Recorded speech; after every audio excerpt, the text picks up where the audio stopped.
Bienvenue au château du Chênec.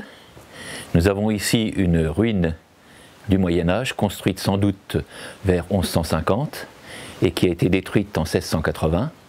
Et nous avons devant nous les premières pierres du château avec de belles bosses et au-dessus ce qui reste d'un bâtiment de 3 étages. Et un petit peu à côté, l'entrée du château avec son avant-porte que nous avons reconstruite, puisque je fais partie d'une association qui restaure le château. Et cette avant-porte soutenait 2 ponts-levis, un petit pour les piétons, avec une date de 1592, et une grande porte qui devait être utilisée un petit peu moins souvent, étant donné la complexité du mécanisme. Nous sommes exactement à l'entrée du château, qu'on devine encore avec la voûte, et cette entrée a été maçonnée et transformée en bastion d'artillerie dans les dernières années de son existence pour se protéger des troupes françaises. Il faut dire qu'ici nous étions encore en territoire allemand ou germanique.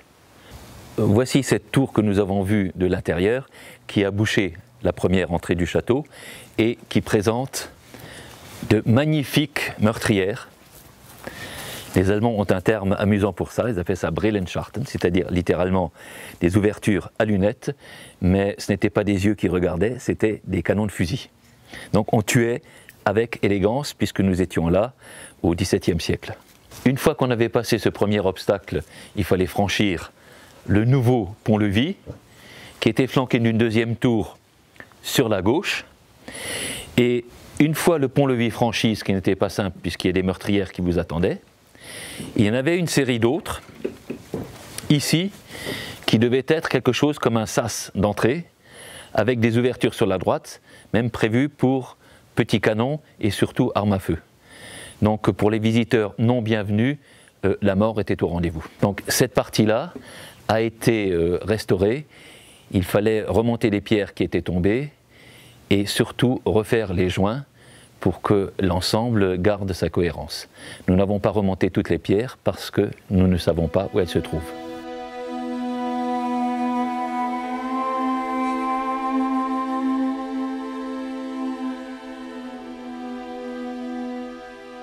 Derrière moi, un amoncellement de pierres sont les restes de destruction que nous avons commencé à arranger un petit peu. Vous avez le rempart qui date de la fin du XVIe siècle, et vous remarquez même que nous avons refait une partie du chemin de ronde qui mesure 2 mètres, et nous espérons bien que ce ne sont que les 2 premiers mètres de toute la suite.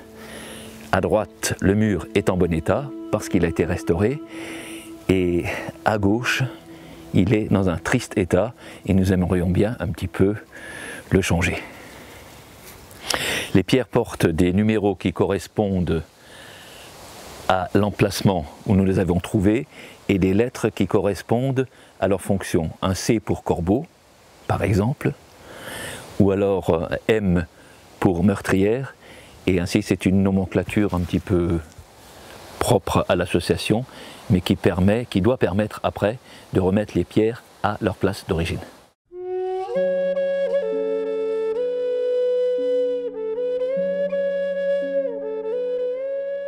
Là, nous sommes exactement sous la porte d'entrée.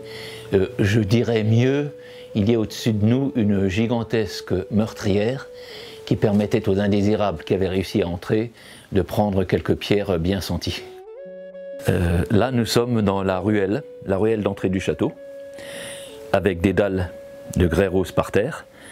Certains endroits, c'est encore le rocher d'origine. Et on voit la petite loge du portier, un simple petit renfoncement dans le mur. C'est là que vivait le portier. Ce n'était ni confortable ni attrayant. Là, je prends l'escalier presque neuf, très confortable à marcher et qui montait au chemin de ronde intérieur et qui s'arrête tout simplement parce que les marches ont été cassées volontairement. Donc nous ne pourrons pas aller plus haut ici.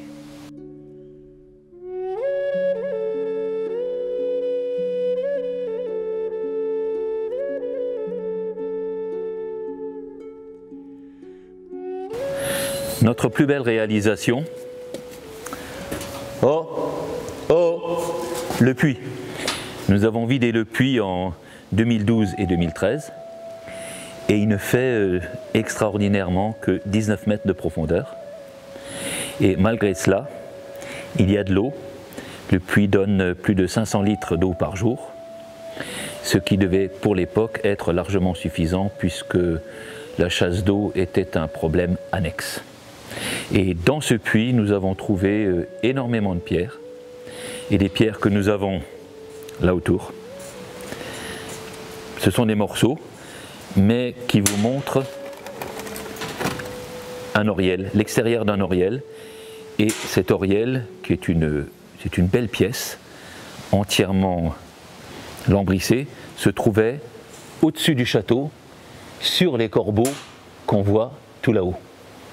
Et cet oriel a été massacré, on ne peut pas dire autrement, et jeté dans le puits afin que ce puits ne puisse plus servir. Donc non seulement on effaçait les traces du Seigneur, il était protestant donc ça ne faisait pas bien chez un roi catholique, mais on empêchait le comte de revenir en son château pour essayer de reconstruire quelque chose. Pour nous c'était une aubaine, mais nous, au titre de bénévoles qui cherchions à comprendre ce qui se passait sur place. Pour le Seigneur des lieux, ça a été une catastrophe absolue.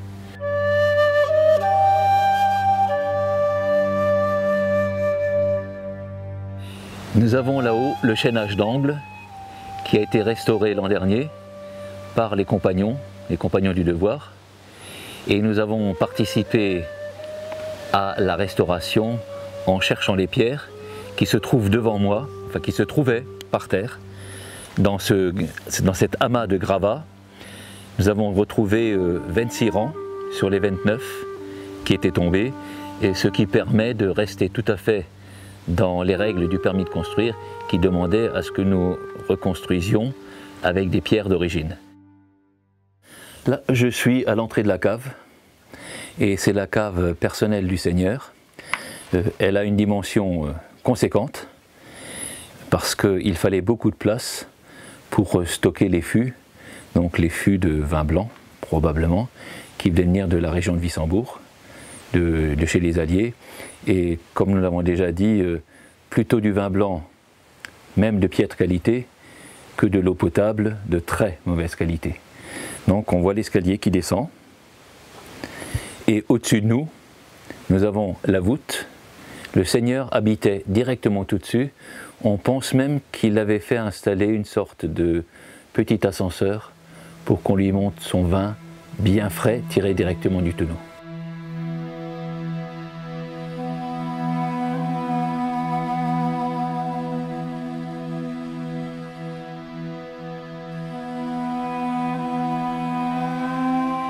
Dans cette pièce, j'ôte mon chapeau.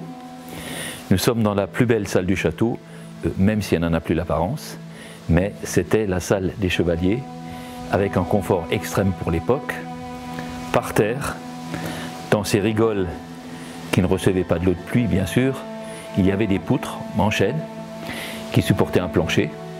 Donc cette pièce était confortable aux pieds. Il y avait une magnifique ouverture qui donnait sur la forêt. Fenêtre Renaissance, avec une taille en arrondi bien plus large pour donner une illusion d'optique, de grandeur. Cette pièce était voûtée, il n'y avait pas de poutres parce que les poutres ça faisait vieux jeu à l'époque Renaissance, donc on a mis une grande voûte enduite, complètement enduite et peinte en blanc. On voit encore des traces sur les côtés, des restants d'enduit avec un petit peu de badigeon. Ce n'était pas le seul élément de confort dans cette pièce. Il y avait aussi un poêle. Et le poêle se trouve ici, à l'entrée. Malheureusement, nous avons dû prendre quelques précautions pour empêcher les pierres de tomber. Il y a donc là un poêle. Voici le foyer. Et de l'autre côté, cette ouverture permettait d'évacuer les fumées sans indisposer les invités, qui était le summum du confort. Donc on vivait bien, au chaud, mais sans être incommodé par un feu ouvert. L'entrée de cette pièce donnait dans le luxe. Voici un des poteaux de l'entrée, avec bague torsadée. Le linteau, très spécial, en une pièce, et taillé pour donner toujours cette impression de luxe. Le chevalier au XVIe siècle essayait d'avoir quelques éléments de confort quand même. Oui, on est descendu du donjon, le donjon était en ruine, parce qu'à l'étage inférieur, c'était quand même plus agréable pour les genoux fatigués, déjà, et pour l'espace. Ici, j'entre dans le donjon. Voici ce qui devait être une ouverture, mais certainement avec une échelle, parce que les donjons devaient être le dernier bastion à prendre. Vous avez ici un mur, un restant de mur du donjon, qui s'est écroulé, mais qui ne s'est pas éparpillé. Donc on voit très bien les blocs avec les bosses et les assemblages de queue d'aronde qui devaient tenir tout ça. Le travail de l'association, ça consiste, entre autres, à enlever ça, une énorme souche. Quand je dis énorme, elle est même modeste par rapport à d'autres, parce que ces souches, comme on peut très bien le voir là-dessus, englobent les pierres et détruisent les murs. Donc notre travail dans l'association, c'est d'abord débroussailler le château, enlever toutes les souches, le rendre présentable, et le sauvegarder pour les générations futures. Pour ça, nous avons une journée du patrimoine au mois de septembre et nous convions à venir ce jour-là pour apprécier notre travail et nous soutenir d'une façon ou d'une autre. Vous serez les bienvenus.